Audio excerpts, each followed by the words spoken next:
எல்லாரும் தொடர்ந்து எல்லா விஷயத்தையும் சொல்கிறத கேட்டு விஜய் அப்படியே அழுதுபடி நிற்கிறாரு. இப்போ என்ன சொல்ல வரீங்க? என் நல்லதுக்காக தான் நீங்கள் எல்லாரும் இதெல்லாம் செஞ்சேன்னு சொல்ல வரீங்களா? ஆமாம் விஜய், அதுதான் உண்மை. என் நல்லது எதுன்னே நீங்கள் தெரியாமல் செஞ்சுருக்கீங்க. என் நல்லது என் பொண்டாட்டி மட்டும்தான், என் காவேரி மட்டும்தான் எனக்கு உலகம் வாழ்க்கை எல்லாமே.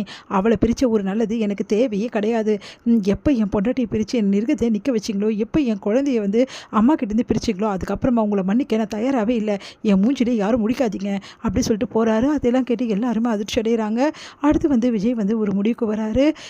காவேரியை எப்படியாவது பழைய நினைவுக்கு கொண்டு வரணும் அப்படின்னு சொல்லிட்டு யோசிச்சுட்டு விஜய் யோசிக்கிறாரு. அடுத்து விஜய் என்ன பண்ணுறாரு, நம்ம குட்டி காவேரியை ஸ்கூல்லேருந்து கூட்டிகிட்டு வராரு. இங்கே எல்லோரும் குட்டி காவேரிக்கு எல்லாம் கொடுப்பா, நாங்கள் பார்த்துக்குறோன்றாங்க. தேவையே இல்லை, என் பொண்ணை எப்படி பார்த்துக்கணும் எனக்கு தெரியும் அப்படின்னு சொல்லிட்டு உள்ளே கூட்டிகிட்டு போயிடுறாரு. அடுத்து காவேரி கேட்குறாங்க, அம்மு என்னப்பா ஏன் இவ்வளோ கோவமாக இருக்கீங்க அப்படின்னு சொல்லிட்டு. அம்மு, நான் உங்ககிட்ட சொல்லியிருந்தேன்ல, அம்மா கண்டிப்பாக நான் உன்னை பார்க்க வருவாங்க, உன் கூட இருப்பாங்க அப்படின்னு சொல்லியிருந்தேன்ல. ஆமாப்பா, அம்மா எப்பப்பா வருவாங்க? அம்மா சீக்கிரமாகவே வருவாங்க, கூடி சீக்கிரம் உன் அம்மா கண்டிப்பாக வருவாங்க அப்படின்னு சொல்கிறாங்க. அதை கேட்டு சந்தோஷம் தாங்க. நிஜமாவாப்பா? சரிப்பா, என் அம்மா எப்படிப்பா இருப்பாங்க? எப்படி இருப்பாங்கன்னா, உன்னோட மிஸ் இருக்காங்களே, என் கிளாஸ் மிஸ். ஆமாம், அவங்கள மாதிரியே தான் உன் அம்மா இருப்பாங்க.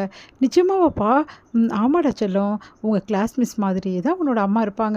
அதே ஹைட்டு, அதே கண், அதே அந்த முடி நீளமாக இருக்குல்ல, சொன்னேன்ல, அதே மாதிரி உங்கள் அம்மாவும் இதே மாதிரி தான் இருப்பாங்க. அதே மாதிரி உங்கள் அம்மா ரொம்ப போல்டான ஆளாக இருப்பாங்க. என் மிஸ்ஸு கூட அப்படி தான்ப்பா, நல்லா பேசுவாங்க, தெரியுதுல்ல.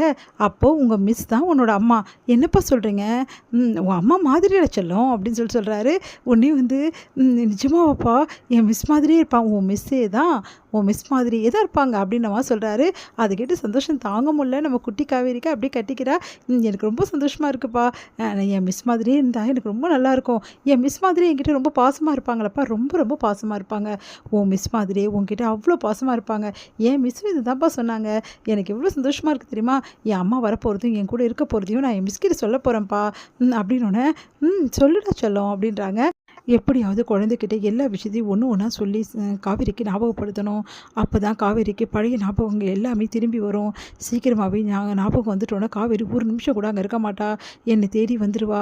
அது நிச்சயமாக ஒரு நாள் நடக்கும் அப்படின்னு சொல்லிகிட்டே இருக்கும்போது மனசில் அப்போ குட்டி காவேரி தூங்கி போகிறாங்க. அப்படியே தடவி கொடுக்குறாரு. அம்மா இல்லாமல் எவ்வளோ கஷ்டப்பட்டா என் பொண்ணு, இதுக்கப்புறமாவும் அந்த நிலைமை அவளுக்கு வரவே கூடாது. இதுக்கப்புறம் என் காவேரி என் பொண்ணு கூட தான் இருக்கணும், அம்மாவும் பொண்ணு பிரியவே கூடாது இதுக்கப்புறம் அப்படின்னு சொல்லிட்டு விஜய் யோசிக்கிறாரு. அடுத்து விஜய் என்ன பண்ணுறாரு, சீக்கிரமாகவே காவேரி பார்க்கணும் அப்படின்னு சொல்லிட்டு கிளம்புறாரு. இங்கே காவேரி வருவாங்கன்னு சொல்லிட்டு காத்துக்கிட்டே இருக்காரு. காவேரி வரல. என்ன இவ்வளோ நேரம் ஆயிடுச்சு? ஒரு வேளை காவேரி இன்றைக்கி வரமாட்டாளா? கண்டிப்பாக வருவா, ஏன்னா ஸ்கூல் ஜாயின் பண்ணோம், ஒரு நாள் தான் லீவுன்னு சொல்லியிருக்காங்க. கண்டிப்பாக காவேரி வந்தே ஆகணும்னு சொல்லிட்டு வீட்டு பக்கத்துலேயே வெயிட் பண்ணிட்டுருக்காரு. அதே மாதிரி காவேரியும் இறங்குறாங்க ஆட்டோவில். சந்தோஷம் தாங்க முடியல விஜய்க்கு. ரொம்ப நாள் கழித்து 5 வருஷம் கழித்து காவேரியை பார்த்தோன்னா அவளுக்கு அவ்வளோ சந்தோஷமாக இருக்குது. அப்படியே சந்தோஷத்தில் ஓடி போய் காவேரி கட்டி பிடிச்சி அப்படியே ஹக் பண்ணி கிஸ் பண்ணும் போல் தோணுது விஜய்க்கு. ஆனால் அவரால் அதை செய்ய முடியாமல் வேறு வழி இல்லாமல் ஒதுங்கி நிற்கிறாரு. என் பொண்டாட்டி என்னால் கிட்ட கூட போக முடியலையே அப்படின்னு சொல்லிட்டு மனசு கஷ்டப்படுறாரு விஜய். அடுத்து காவேரி என்ன பண்ணுறாங்க, ஆட்டோ பேர் கொடுத்துட்டு இருக்கும்போது கரெக்டாக அவங்க அம்மா கால் பண்ணுறாங்க. இறங்கிட்டோமா, நீ நல்லபடி பார்த்துக்கோ சரியா, சீக்கிரமாகவே நீ வரணும்னு நான் நினைக்காத. இங்கே பாரு, யமுனாவுக்கு குணமானோன்னு நீ வந்தால் போதும், அது வரைக்கும் நான் என்னை கவனிச்சுப்பம்மா, எனக்கு எந்த பிரச்சனையும் இல்லைம்மா அப்படின்ற மாதிரி சொல்கிறாங்க. ஓ, யமுனாவுக்கு ஏதோ ப்ராப்ளம் போட்டிருக்கு, அதான் அவங்க அம்மா விட்டுட்டு வந்துட்டா போட்டிருக்கு காவேரி அப்படி சொல்லிட்டு யோசிச்சுட்ருக்காரு.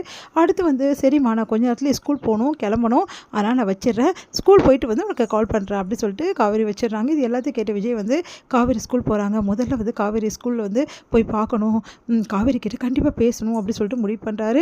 இங்கே அவசரமாக நம்ம குட்டி பாப்பாவை கிளப்புறாரு. ஏன்ப்பா இவ்வளோ சீக்கிரம் போகணும் அப்படின்னோடனே, சீக்கிரம் கிளம்புடா, லேட் ஆகிடுச்சுடா அப்படி சொல்லிட்டு ஃபாஸ்ட்டாக கிளம்புறாங்க. இங்கே தாத்தாவும் அதுக்கப்புறமா அவங்க சித்தப்பா எல்லாம் விஜய்கிட்ட பேச வராங்க. விஜய் அவாய்ட் பண்ணுறாரு.